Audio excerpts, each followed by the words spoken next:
नमः शिवाय। ओम नमः शिवाय। ओम नमः शिवाय। 8-1-3। मेरी अति प्रिय बिटिया कमलेश व भैया श्रीवास्तव बच्चों सहित आप सबको बहुत बहुत प्यार दुलार। माता जी के श्री चरणों में हमारा बारंबार नमन बंदन। नव वर्ष आप सबके लिए दिव्य अनुभूतियों से भरा हो, यही प्रभु से प्रार्थना है। पुत्र विविधताओं की जीवन श्रृंखलाओं पर प्रवाहित होकर जीवन की शाश्वत धाराओं का अवलोकन ही जीवन पथ की जागृत दशा है। हम कहाँ जा रहे हैं, ध्यान रखना ही सजगता है। रस कैसा मिल रहा है, यही अनुभव है। अनुभवों के आधार पर ही तो मानव मन लक्ष्य निर्धारण करता है।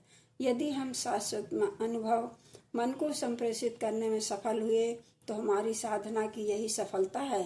हाँ, जैसे किसी अखाड़े में लड़ने वालों के शुभचिंतक अपने पक्ष के लड़ने वालों को उत्साह बढ़ाने के लिए ललकारते रहते हैं, ललकार से हिंजड़ों में भी दम पैदा हो जाती है।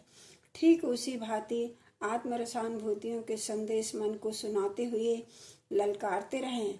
हमको चलना नहीं है, मात्र मन को दिशा देकर भूतकाल के अनुभवों के कचड़े से बाहर निकालने का है। मलिन बुद्धि के द्वारा भूतकाल के अनुभवों के आधार पर मन निरंतर आदिकाल से भागता रहा है। विश्राम नहीं मिला, क्योंकि मन को पूर्वाभास है सत्य अनुभूतियों का। हाँ, द्वंद्व मन में अवश्य होगा, क्योंकि बुद्धि की पुरानी आदत है मन को अनुभव संप्रेषित करना। ध्यान रखना, बुद्धि ही आदि शक्ति का सृष्टि संचालन केंद्र है। शरीर ही सृष्टि है, सृष्टि का संचालन बुद्धि करती है। संचालक मन है।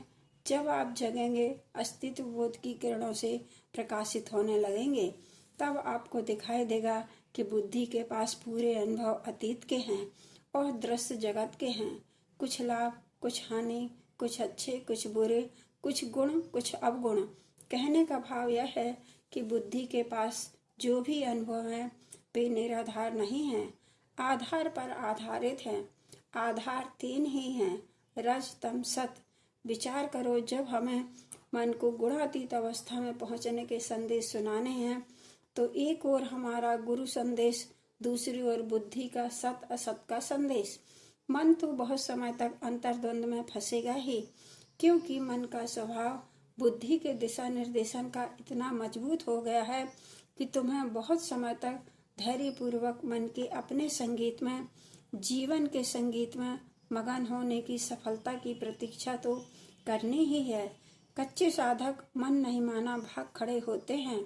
बुद्धि खिलखिलाकर हंसती है कि वाह, शाबाश, बच गए। लीलाधर ने ऐसी अनुपम व्यवस्था की है कि यदि संत सदगुरु समय समय पर यहाँ न आते तो शायद हम सबको सतर्क रहने की आवश्यकता ही न होती। पैदा होना मरना जारी रहता। संत दयाल ने दया करके मन को गुलामी से मुक्त होने की राह बनाई। हमें सुनना और मन को सुनाते रहना है। एक न एक दिन मन राजी हो जाएगा। बाहर भागने वाले मन को कभी कुछ मत सुनाना, वह तो प्रतिबिंब है। सच्चा मन तो तुम्हारा अंतर मन है, उसे सुनाओ, वह सुनेगा अवश्य। जो जो अंतर मन सुनेगा राजी होगा, बाहर का मन रुकता दिखेगा। हरि कथा सुनने का पुराना रसिक है। मन को कुछ और नहीं, हरि कथा सुनाते रहिए। मन तुम्हारा मित्र बन जाएगा। जो चाहोगे वही मिलेगा। गुप्त भेद यह है कि मन ही दाता है, मन ही मांगता है। किंतु ध्यान रहे, बाहर वाला मन नहीं, भीतर वाला अंतर मन। भूतकाल के अनुभव से छूटते ही मन वर्तमान में खड़ा हो जाता है। मन के वास्तविक स्वरूप का बोध वर्तमान में ही हो पाता है।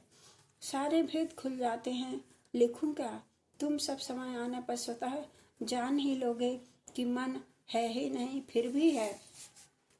इतना अवश्य देखने में आता है कि संतों भक्तों ने सबका दामन छोड़ मन को समझाने की सघन अभियान में लगे पाए जाते हैं। ऐसा क्यों? हम सबको महात्माओं के उन विचारों, निर्देशों पर गहनता से अवलोकन करने की नितांत आवश्यकता है। पता नहीं ईश्वर पत्रों में क्या क्या लिखा जा रहा है। हम तो एक यंत्र की भांति कार्य कर रहे हैं। प्रभु जाने या आप सब जिसके लिए लिखा जा रहा है। हम भी आशा रखते हैं कि यही वचन आपके द्वारा हमें भी प्रसाद रूप में मिलेंगे। प्रभु अवसर दे सोचने का, समझने का। प्रभु सबसे बिना है कि आत्मभाषाओं को सुनने समझने का विवेक हम सबको प्रदान करें। ओम नमः शिवाय, ओम नमः शिवाय।